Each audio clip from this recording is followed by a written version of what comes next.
Donc, dans l'activité 1 de ce nouveau chapitre, je vous pose la question suivante. En utilisant le tableau suivant, classez ces objets en plusieurs familles de la manière la plus judicieuse possible. Attention, il y a un intrus et je vous donne tous ces objets-là qui sont des objets de la vie courante que vous pouvez croiser assez régulièrement. Et donc, je vous demande de les classer dans des catégories qui correspondent à ce tableau-là.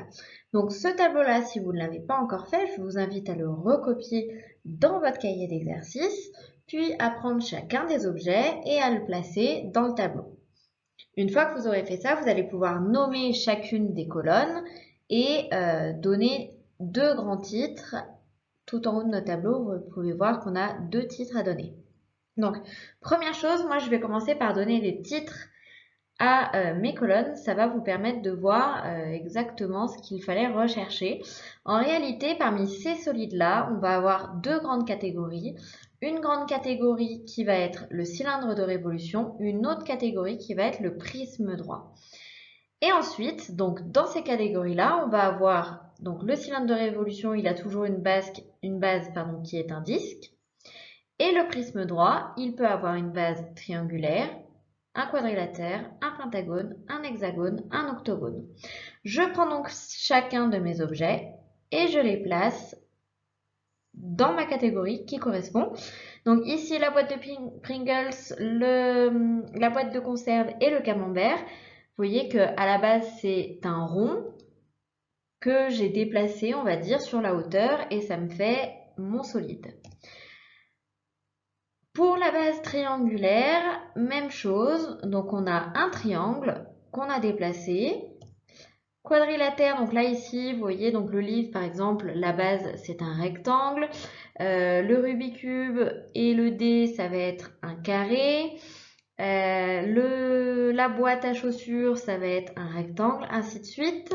Ensuite, on a des pentagones, donc des polygones à 5 côtés. Donc la boîte à bijoux, on peut considérer c'est un pentagone régulier et en dessous vous avez une lunchbox, quelque chose pour emmener son repas. C'est un pentagone qui n'est pas régulier. Ensuite des hexagones, la boîte de Smarties et la boîte de Lindt. Et enfin des octogones, donc à 8 côtés, des polygones à 8 côtés, le jeu des incollables et la boîte de célébration. Donc, une fois que vous avez classé tous ces objets-là, je vous demandais de trouver l'intrus. Et l'intrus, c'est effectivement ce que j'ai mis en haut à droite sur la vidéo. C'est-à-dire, en fait, c'est une pyramide qu'on verra l'année prochaine.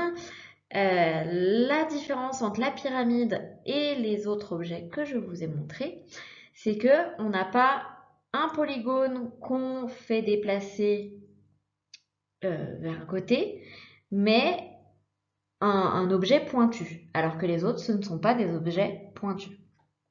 Dans la deuxième question, je vous demandais de chercher dans votre maison d'autres exemples de cylindres de révolution et de prismes droits pour les classer dans le tableau. Alors moi déjà, dans les objets que je vous ai proposés, il y avait énormément d'objets qui venaient de chez moi. Donc en plus de ces objets-là, j'ai trouvé par exemple une boîte de mouchoirs ou encore un verre d'eau pour boire. Vous avez aussi un rouleau de papier toilette, par exemple. Euh,